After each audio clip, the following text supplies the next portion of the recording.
سندھ کے رہنے والے سندھی ہوتے ہوئے آپ سندھ کے لیے کام کریں، یہ بہت اچھی بات ہے اور ہمیں سندھ کے مسائلوں کے لیے آواز بھی اٹھانی چاہیے.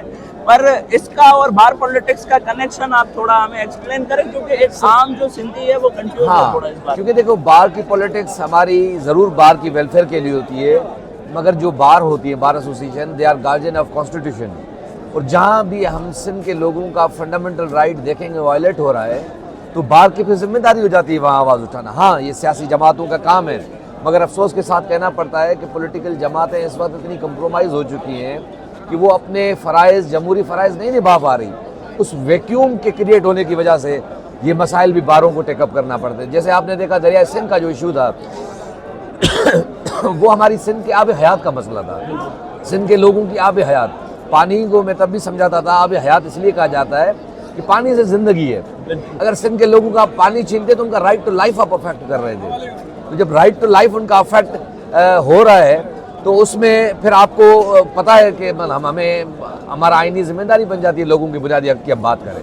بالکل سر، ابھی ایک صاحب کہہ رہے تھے کہ اپنا 26ویں اور 27ویں ترمیم سے سندھ افیکٹ نہیں ہو رہی بلکہ پورا ملک افیکٹ ہو رہا ہے، تو یہ وکیل اس کو سندھ کا مسئلہ کیوں بتا رہے ہیں؟ 26ویں اور 27ویں آئینی ترمیم کیوں؟ 26ویں آئینی ترمیم کا میں پہلا مخالف ہوں یہاں پر.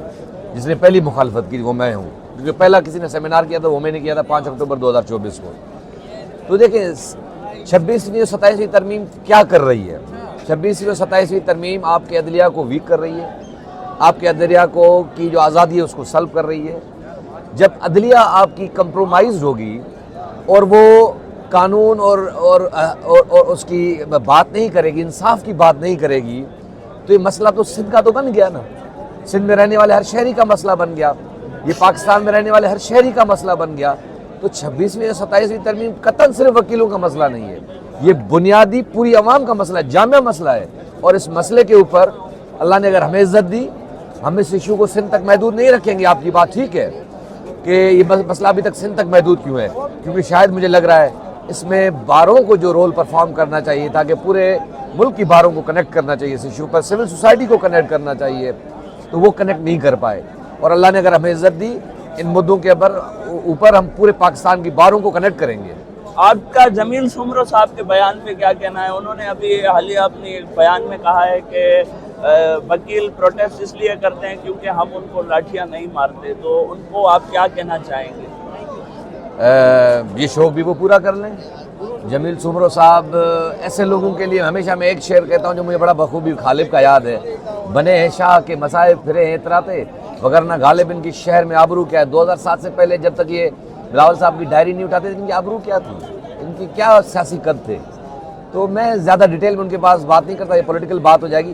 بہرحال وہ اگر وکیلوں کے اوپر لاٹھیاں برسانا چاہتے ہیں تو وہ اپنی زور آزمائی کرے، ہم اپنے سینے جگر حاضر کریں گے، پھر پتہ چلے گا کہ یہ تحریک اور یہ لاٹھیوں کا جو اثر ہوگا ان کو لپیٹ دے گا سب کو. اور یہ جو ابھی سر گلشن 13 میں ایک معاملہ رونما ہوا ہے، اس کے اندر ایک لینڈ گریبر جو گروپ تھا اس نے وکلا کا لباس زیب تن کیا ہوا تھا، ان کے بارے میں آپ کیا کہنا چاہیں گے؟ میں اس کو سخت الفاظوں میں کنڈیم کرتا ہوں.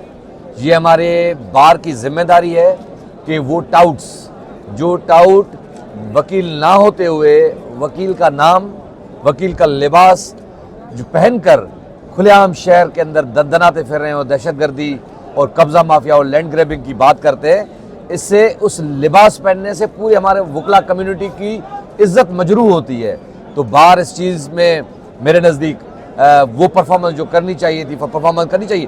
میں تو یہ ڈیمانڈ کرتا ہوں کہ ان تمام لوگوں کے اوپر جو وہاں پر ملوث تھے اور وکیل نہیں ہے، وہ ٹاؤٹس ہیں جنہوں نے وکلا کی عزت مجروح کی ہے، ان کے اوپر ایف آئی آرز ہونی چاہیے.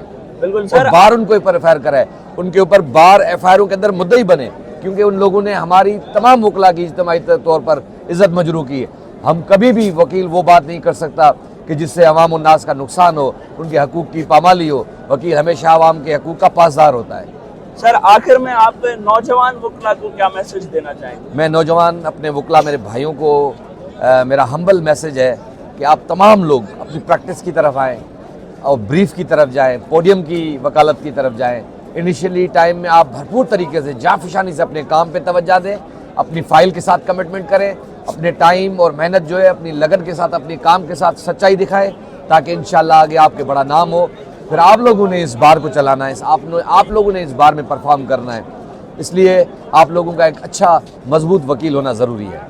بہت شکریہ سر آپ کے ٹائم کا. Thank you so ہم much. سمجھتے ہیں کہ آپ اس وقت بہت زیادہ مصروف ہیں, اور چانڈیو صاحب از کمپلیٹلی آنر, آپ لوگوں نے مجھے مدعو کیا اپنے پروگرام کے اندر. بہت تھینک یو. شکریہ. جی ناظرین, تو یہ تھے بیرسٹر ارشد شر صاحب, اور آپ نے ان کی گفتگو سنی. تو تب تک کے لیے دیجیے اجازت. اللہ نگہبان.